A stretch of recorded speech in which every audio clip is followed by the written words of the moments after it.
Hello students, a very good morning to you. How are you? I hope you all fit and fine at your home and doing your work properly. Dear students, as you know that we are continuing chapter 18 of class 11, that is body fluid and circulation. And in our previous class we already have completed different type of blood groups and RH factor. Now we will see or we will discuss the topic today is coagulation of blood. We will study about coagulation of blood. Coagulation or clotting means when the blood get fixed in one position, means it doesn't flow. If you have noticed, if you get any injury, then you show some bleeding, means the blood is continuously flows from your body. Suppose for example, if you cut your finger, then the bleeding occurs from your finger, and after some time, if you don't do anything, means if you don't use any cloth or bandage to cover it, then after some time the bleeding itself stops. So what is the reason behind it?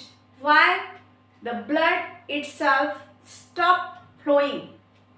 There are different type of mechanisms happening every time in our body, out of which clotting or coagulation is one of the most important mechanism that our body exhibit through circulatory system or through blood. As you know that the blood is consist of formed elements, means it is consist of plasma, lymph and proteins. So they are together help in the process of coagulation. Now in this class we will see how this process occurs, means through scientifically or through biologically, as you are biology students. So we need to understand here what is the mechanism, scientific mechanism behind it, that after some time bleeding your blood itself stop flowing or stop bleeding. बेटा इसका मतलब ये होता है कि जब आपकी उंगली कट जाती है या फिर छिल जाता है, वहां से खून निकलती है। अगर आप बैंडेज नहीं करते हो या कुछ कोई कपड़ा नहीं बांधते हो या कुछ भी नहीं करते हो, तो अपने आप कुछ टाइम के बाद जो है ब्लड का फ्लो होना रुक जाता है, खून का बहना रुक जाता है। तो ये जो रुक जाता है, ये कैसे रुक जाता है, शायद आपको नहीं पता होगा। तो अभी हम देखेंगे कि वो कैसे रुकता है। ठीक है, तो देखते हैं। तो coagulation of blood होता है, means the process of coagulation of blood takes place some cascade processes. Why I am telling this as cascade process? Because in this process some enzymatic actions occurs. Enzymatic action means many enzymes are involved in the process. If I explain you scientifically, then you can see fibrinogen get converted into fibrin. Clear? Fibrinogen get converted into fibrin. Clear students? So the fibrin again activates prothrombin into thrombin, and this is due to by the action of thrombokinase. I will explain you.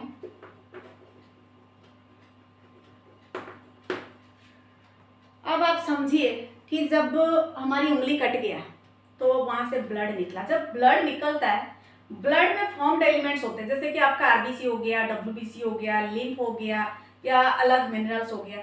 वो धीरे धीरे क्या होता है, उस injured portion के ऊपर जमने लगते हैं, एक स्कॉम फॉर्मेशन कर देते हैं। स्कॉम का मतलब होता है एक डार्क ब्राउन कलर का सब्सटेंस डिपॉजिट हो जाता है। आपने देखा होगा, अगर कोई आप इंजर्ड पोर्शन कुछ दिन के बाद सूख गया, वहां पे एक ब्लैक डार्क ब्राउन कलर का डिपॉजिट हो, उसको अगर आप दोबारा से छील दोगे या हटा दोगे तो वहां से खून निकलेगा। फिर वो कुछ टाइम के बाद अपने आप फॉर्मेशन हो जाएगा, तो उसको स्कॉम बोलते हैं। याद रखना, उसको स्कॉम बोलते हैं। डार्क ब्राउन कलर सब्सटेंस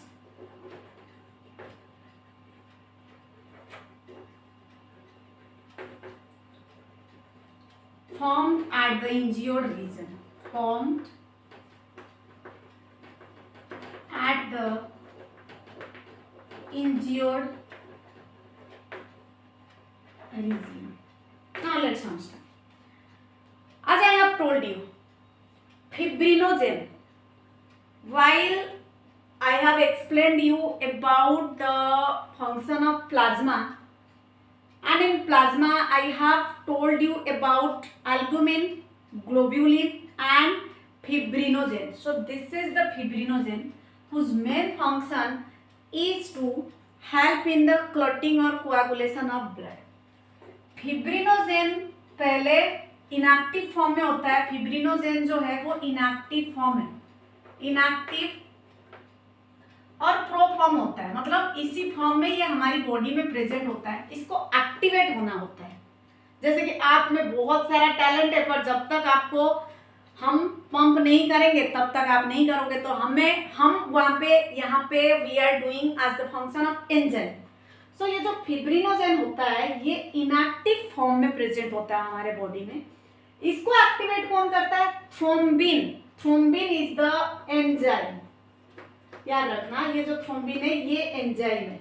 ये थ्रोम्बिन की प्रेजेंस में फिब्रिनोजेन कन्वर्ट हो जाएगा फिब्रिन, और ये जो स्कॉम थ्रेड लाइक स्ट्रक्चर ऐसे फॉर्मेशन होगा, फिर पूरा जमा देगा, प्लग जैसे काम करेगा. तो ये जो थ्रोम्बिन है ये जब फिब्रिन में कन्वर्ट होगा तो ये थ्रेड जैसे स्ट्रक्चर फॉर्मेशन होगा इंजर्ड रीजन में. फिर से बोल रहा है, ये जो थ्रोम्बिन एंजाइम यहाँ पे इन्वॉल्व हुआ है ये भी अपना डायरेक्ट फॉर्म में नहीं होता है, ये अपना प्रो फॉर्म में होता है जिसको हम प्रोथ्रोम्बिन बोलते हैं. ये मैंने आपको 10th क्लास में भी बताया था, दोबारा से बता रही हूँ. फिब्रिनोजेन एक्टिवेट होता है थ्रोम्बिन एंजाइम के प्रेजेंस में. किसमें? फिब्रिन में. फिर उसके बाद ये जो प्रोथ्रोम्बिन होता है, प्रोथ्रोम्बिन कन्वर्ट होता है थ्रोम्बिन में by the action of thrombokinase. इसका मतलब है ये जो थ्रोम्बिन एंजाइम है ये अपना प्रो फॉर्म में होता है. इसको एक्टिवेट, इस एंजाइम को एक्टिवेट करने के लिए दूसरा एंजाइम इन्वॉल्व हो गया जिसका नाम है थ्रोम्बोकाइनेज. तो मैंने स्टार्टिंग में आपको बताया था कि ये कास्केड प्रोसेस है, ये एक कास्केड प्रोसेस है. कास्केड प्रोसेस क्यों बोलते हैं? ये कास्केड प्रोसेस है, इसको इसीलिए कास्केड प्रोसेस बोलते हैं क्योंकि इसमें देखिए थ्रोम्बिन भी एक एंजाइम है, थ्रोम्बोकाइनेज भी एंजाइम है, और भी बहुत सारे एंजाइम है जो इस मैकेनिज्म में हेल्प करते हैं. तो सिंपली हम ये बोल सकते हैं, as there are many enzymatic processes occur during the clotting or coagulation of blood, so it is called as a cascade process. So how can we write this? As many enzymatic reactions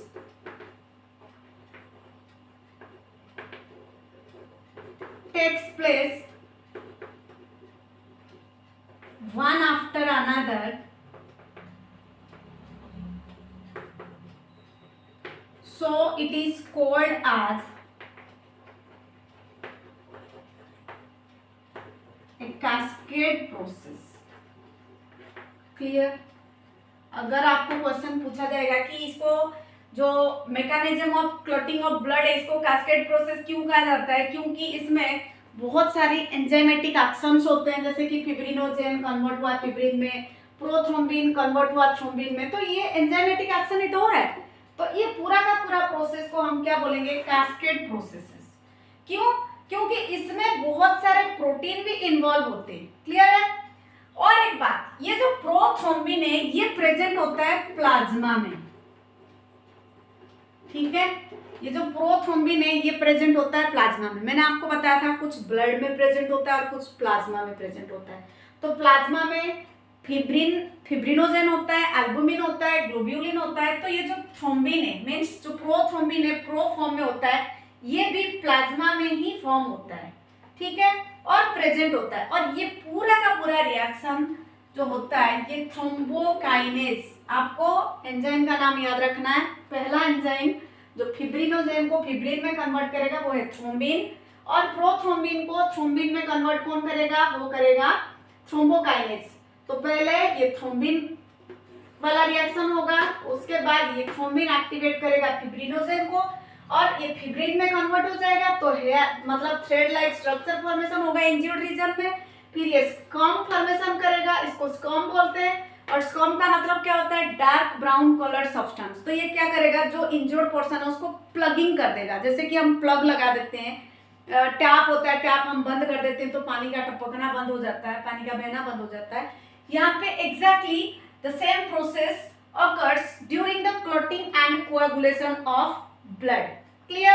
So here not only enzymes are involved but also some proteins are also helpful in coagulation of blood, along with one factor, another factor, calcium.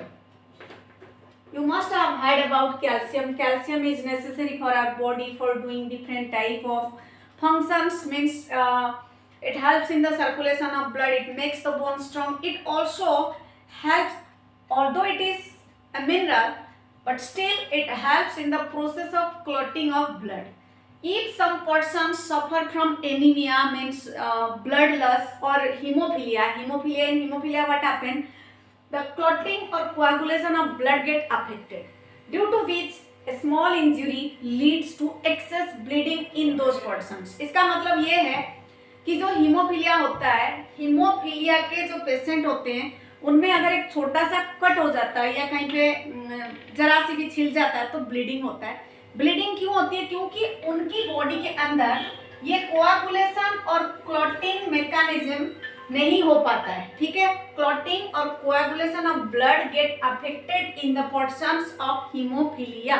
तो ये इसको मैंने क्या बताया, ये पूरा का पूरा एक कास्केड प्रोसेस है। इसमें डिफरेंट टाइप के एंजाइम इन्वॉल्व होते हैं, प्रोटीन भी इन्वॉल्व होता है और मिनरल भी इन्वॉल्व होता है, जैसे कि कैल्शियम। कैल्शियम के बारे में आपको याद रखना है, कैल्शियम एक इम्पोर्टेंट मिनरल आयन है जो ब्लड की क्लॉटिंग और कोआगुलेशन में हेल्प करता है। अभी हम नेक्स्ट टॉपिक डिस्कशन करेंगे, उसका नाम है लिम्फ। नेक्स्ट टॉपिक जो है वो है लिम्फ। लिम्फ के बारे में आपने सुना है, लिम्फ बनाता है लिम्फेटिक सिस्टम, जो मेनली इसका काम होता है इम्यून सिस्टम को बनाता है, जिसके अंदर बी लिम्फोसाइट और टी लिम्फोसाइट होता है। ठीक है, तो कैसे होता है ये? जैसे कि हमें पता है जो हमारी ब्लड वेसल्स होते हैं, ब्लड वेसल्स के अंदर वाटर के साथ साथ कुछ वाटर सोल्यूबल सब्सटेंसेस भी मूव करते हैं। और जब ये मूव करते हैं, सपोज ये ब्लड वेसल्स है, इसके अंदर क्या मूव करता है? वाटर मूव करता है और वाटर सोल्यूबल सब्सटेंस मूव करता है। और इनकी मूवमेंट के दौरान ये लेफ्ट करते हैं किसको? लार्ज प्रोटीन को। प्रोटीन रह जाता है, सिर्फ वाटर और वाटर सोल्यूबल सब्सटेंस जो है इन ब्लड वेसल्स के थ्रू मूव करते हैं। ठीक है, और ये कहाँ जाते हैं? सेल से टिश्यू के अंदर जाते हैं। ठीक है, सेल से टिश्यू के अंदर जाने के टाइम इनमें क्या होता है? लार्ज प्रोटीन को छोड़ देते हैं और वाटर सोल्यूबल सब्सटेंस जो है वो मूव कर जाता है। और ये जो फ्लूइड है जहां पे रिलीज होता है उसको इंटरस्टिशियल फ्लूइड कहा जाता है। तो इंटरस्टिशियल फ्लूइड क्या है?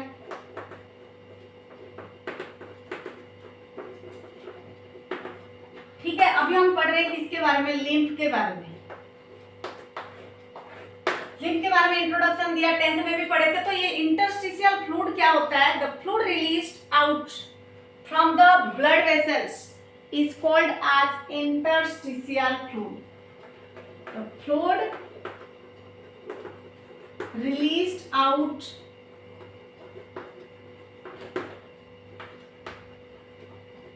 from the blood vessels is called as interstitial fluid. Clear, students? So it has the same mineral distribution like in the blood vessels. जैसे कि blood vessels में मिनरल्स की प्रेजेंट होना बहुत जरूरी है, जैसे कि सोडियम हो गया, क्लोरीन हो गया। जब आप पढ़ोगे कि सर्कुलेशन के दौरान ब्लड कैसे मूव करता है बिना मिनरल के, बिना चार्ज के कैसे मूव करेगा, और ये चार्ज कहाँ से आता है? मिनरल से ही आता है। जैसे कि कैल्शियम है पॉजिटिव है, सोडियम पॉजिटिव है, क्लोरीन नेगेटिव है। ठीक है, तो ये क्या करता है? सेम डिस्ट्रीब्यूशन होता है, मतलब इनका इक्वल डिस्ट्रीब्यूशन होता है। कहाँ पे? प्लाज्मा के अंदर। ठीक है, इन ब्लड वेसल्स के थ्रू जो लिक्विड सब्सटेंस ट्रांसपोर्ट होता है वो प्रोटीन को लेके नहीं जाता है, सिर्फ किसको लेता है, वाटर को और स्मॉल वाटर सॉल्युबल सब्सटेंसेस को। फिर प्लाज्मा के अंदर इनका क्या होता है, जो मिनरल्स है उसका सेम डिस्ट्रीब्यूशन होता है। एज ए रिजल्ट ये क्या करता है, गैसियस एक्सचेंज में हेल्प करता है, मतलब जो gases oxygen and carbon dioxide हो गया, gaseous exchange and exchange of nutrition also between the blood and the cells, between the blood and the cells. So इसका function क्या होता है, it helps in the gaseous exchange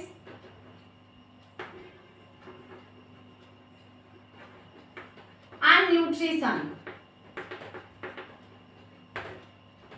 from blood and cell.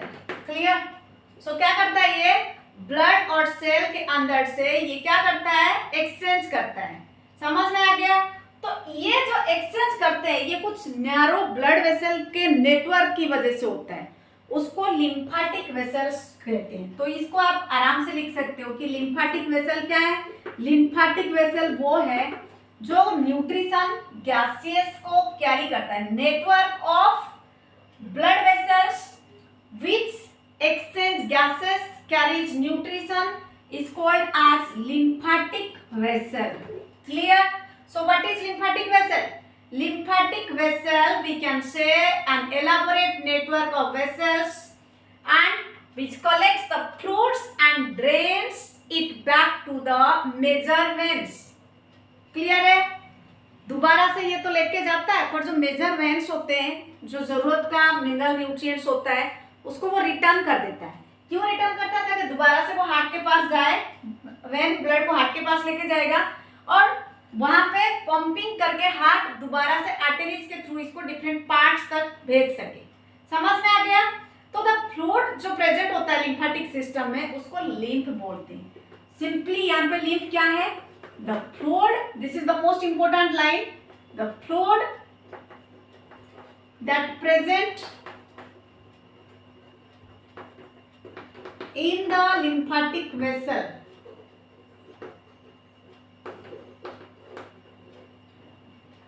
is called as lymph। जो हम topic discussion कर रहे हैं lymph के बारे में, तो लिम्फ क्या है, the fluid that present in the lymphatic vessel is called as lymph, जो कि अभी हमने डिस्कशन किया। और लिम्फ के बारे में जैसे कि मैंने बोला लिम्फेटिक सिस्टम बनता है, ये इम्यून सिस्टम बनाता है, ठीक है। और इसके अंदर ये प्लाज्मा में जैसे कलर नहीं होता है, प्लाज्मा मैंने बताया था आपको, plasma is a colourless viscous fluid. So ये जो लिम्फ होता है ये भी एक कलरलेस फ्लूइड होता है और इसका मेन काम क्या होता है, ये लिम्फोसाइट फॉर्मेशन करता है। तो लिम्फ क्या है, कलरलेस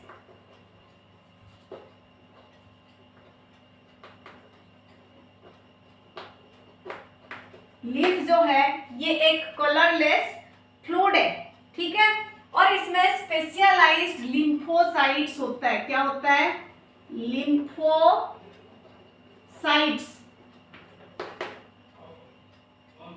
बेटा आप में से कुछ बोलते हो कि राइटिंग नहीं पढ़ पा रहे हो, वीडियो देखने के दौरान आप हर मूवमेंट को नोटिस करो कहाँ पे क्या लिखा जा रहा है। जैसे कि यहाँ पे मैंने लिम्फ के बारे में लिखा, ये कलरलेस फ्लूइड है, इसमें स्पेशल टाइप के सेल फॉर्मेशन होते हैं जिसको लिम्फोसाइट्स बोला जाता है। फिर लिम्फ का डेफिनेशन यहाँ पे लिखा गया, the fluid that present in the lymphatic vessel is called as lymph. फिर मैंने बताया कि कैसे लिम्फ बनता है, कैसे लिम्फेटिक सिस्टम बनता है, उसके बाद इंटरस्टिशियल स्पेस और इंटरस्टिशियल फ्लूइड क्या है, ठीक है। अब हम देखते हैं कि लिम्फ का और क्या रोल है।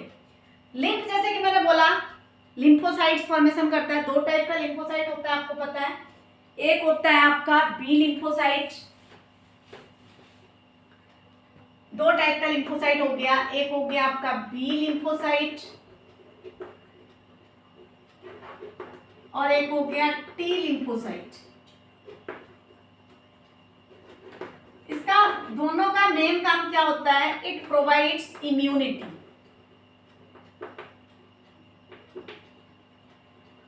immunity, or we can say it makes the immune system, it makes the immune system. इसके कई सारे फंक्शंस हम देख रहे हैं, जैसे कि ये हो गया एक तो इम्यूनिटी, इसके साथ साथ ये क्या करता है, प्रोटीन, फैट, न्यूट्रिएंट्स, गैसेस का ट्रांसपोर्टेशन भी करता है. तो हम क्या लिखेंगे कि ये इंपॉर्टेंट कैरियर होता है. It is an important carrier for nutrients, gases, protein, fat and also hormones. Hormone का भी ट्रांसपोर्टेशन कौन करता है, ये लिम्फ करता है. ठीक है. और ये जो लिम्फ फैट को ऑब्जर्व करता है, आपने 10th में पढ़ा होगा कि it observes the fat from the interstitial space or interstitial fluid, means fats are absorbed through lymph in the lacteals present in the intestinal villi. याद रखना बेटा कि जो लिम्फ होता है ये फैट को ऑब्जर्व करता है. कहाँ से, इंटरस्टिशियल लैक्टियल्स. लैक्टियल का मतलब जो कैविटी फॉर्मेशन होता है, जैसे कि ये विलीज है, ये विली है, ये जो स्पेस है, ये जो कैविटी है, ये लैक्टियल्स बोला जाता है. इसके अंदर जो फैट होता है उसको कौन ऑब्जर्व करता है, लिम्फ ऑब्जर्व करता है. तो आप लिख सकते हो lymph observes the fat from the lacteals present in the intestinal villi. Intestine की विली में जो लैक्टियल होता है वहां पे प्रेजेंट फैट को ये लिम्फ ऑब्जर्व करता है. ठीक है. तो ये था आपका लिम्फ के बारे में. अभी हमने क्या पढ़ा, कोआगुलेशन ऑफ ब्लड और लिम्फ. नेक्स्ट जो है हमारा मेन टॉपिक स्टार्ट होगा हार्ट के ऊपर, सर्कुलेटरी पाथवे, वो हम पढ़ेंगे हमारे नेक्स्ट क्लास में. For today this is all about your coagulation of blood and the function of lymph.